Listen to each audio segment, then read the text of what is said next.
Olá, oitavo ano, bom dia! Hoje na nossa aula de ciência nós vamos falar sobre o esqueleto, as funções dos ossos, as articulações e os cuidados que nós temos que ter com os nossos ossos. Tá?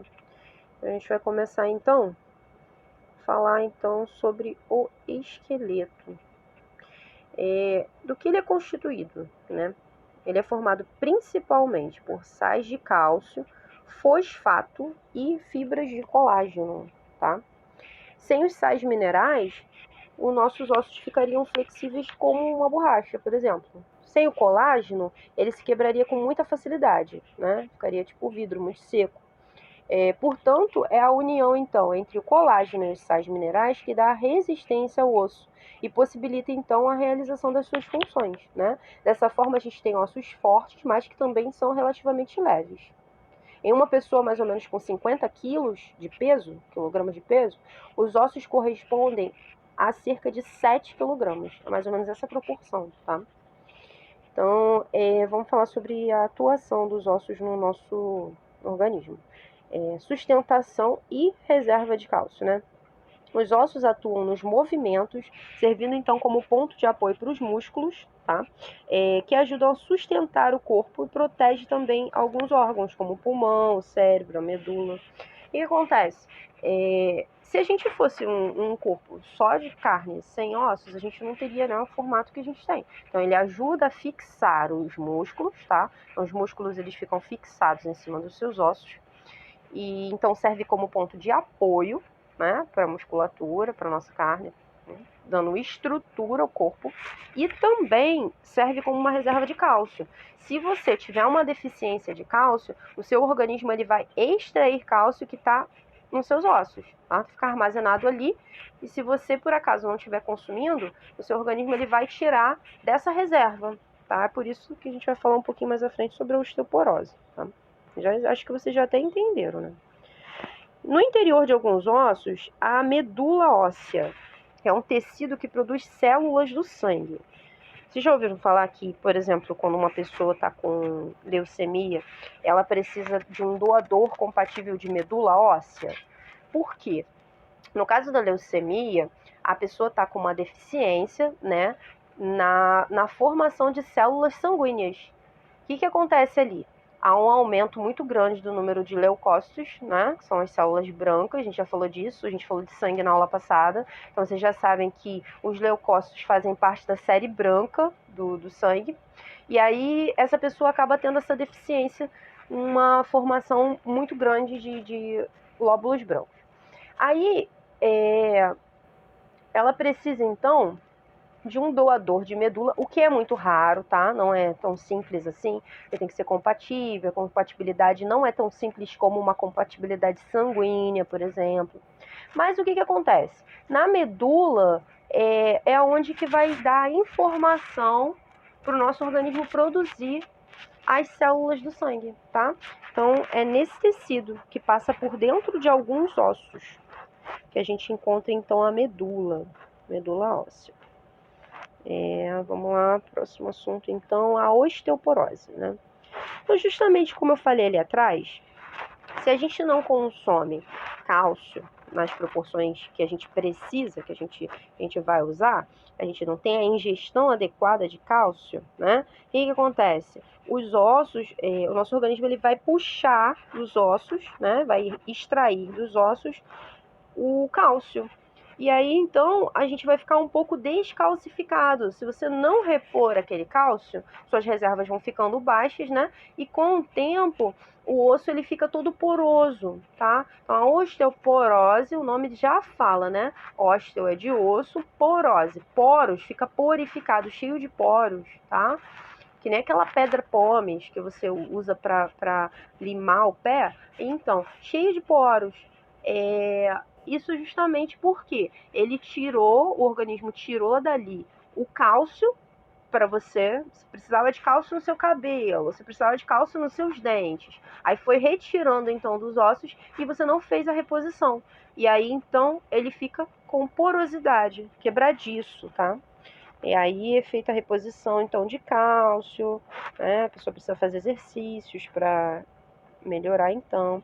Agora vamos falar então sobre as articulações, tá? A gente vai ter então 3 tipos de articulações. As articulações móveis, imóveis e as semimóveis. A gente vai encontrar articulações, como eu mostrei para vocês aqui atrás, no joelho, né? No ombro. A gente encontra então as articulações que mantêm unidos os nossos ossos, tá? A mandíbula, que a gente tem aqui também, também pertence ao conjunto do crânio, né? É um osso que faz parte dos ossos do crânio, tá? Mas a gente sabe que, por exemplo,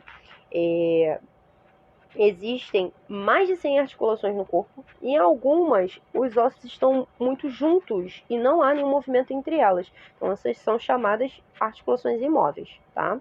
Chamadas também de suturas, que mantêm unidos os ossos do crânio. Por exemplo, exatamente os ossos do crânio têm articulações, mas essas articulações não se movem, tá? Você pode dobrar a perna ou o antebraço, né? Porque o cotovelo e o joelho tem uma articulação móvel, permite que você dobre. Então, é um tipo de articulação móvel. E no ombro, existe um tipo de articulação que permite movimento do braço em várias direções, né? Mas não em todas. Então, você tem aí uma articulação semimóvel, tá? Permite pequenos movimentos, mas não um movimento total.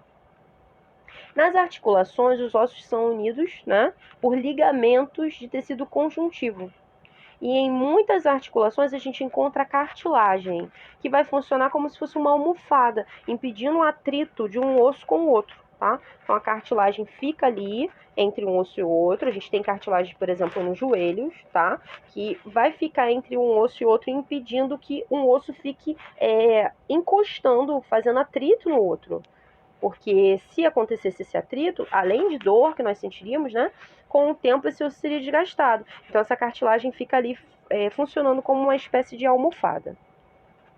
Tá? Então, vamos ver então a visão dos ossos do crânio. Tá? A gente vai ter então o osso frontal ao lado à direita, parietal, temporal, esfenoide, que é esse atrás aí do globo ocular, etimoide, que é o que está em amarelo, tá?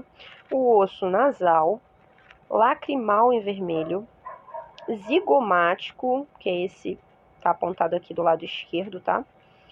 Concha nasal inferior, o maxilar e o vomer. Pouco pronunciado, pouco falado aí, então a gente não ouve tanto falar, né? E os ossos do tronco. Vamos ver lá, então. Tá vendo aí? A gente tem a cavícula, a nossa coluna vertebral, né?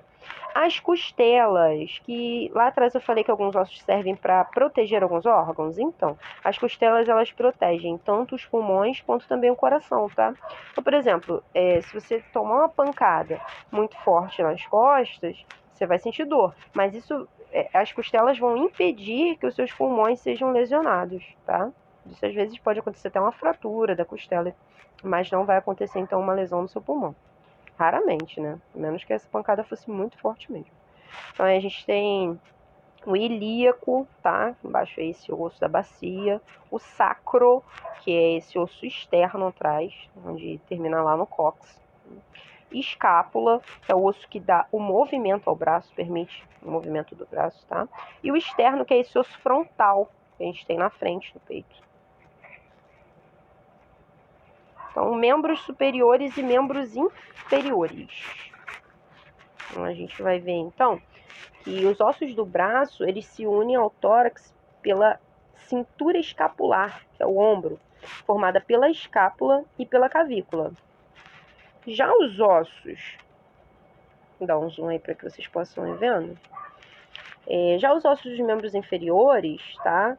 Pernas, no caso aí, então, se unem ao tronco pela pelve.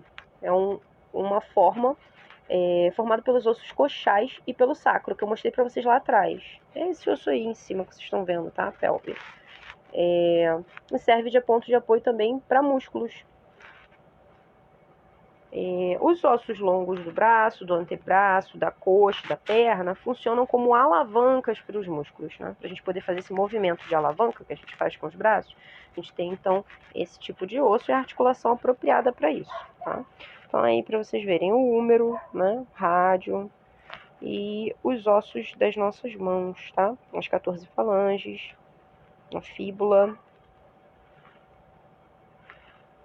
Bom, pessoal, antes de terminar, vou falar um pouquinho sobre os cuidados que a gente tem que ter, então, né? Postura correta, quando a gente se sentar, a gente sempre procurar ter uma postura adequada, é um cuidado que a gente tem, então, com a nossa coluna, tá? Pegar peso da maneira correta, se abaixa, levanta com o peso de uma maneira correta, ingerir cálcio, né? Seja preferencialmente formas naturais, né? Então, leite.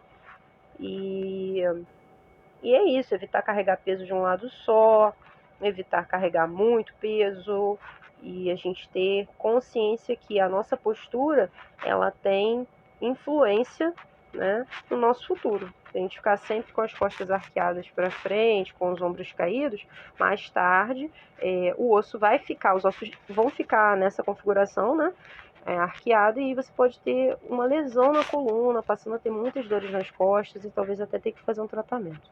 Então é isso, pessoal. Obrigada por ter chegado até aqui. Espero que vocês tenham compreendido o nosso tema. Toda e qualquer dúvida nós vamos tirar juntos na nossa aula. Um beijo e até a próxima.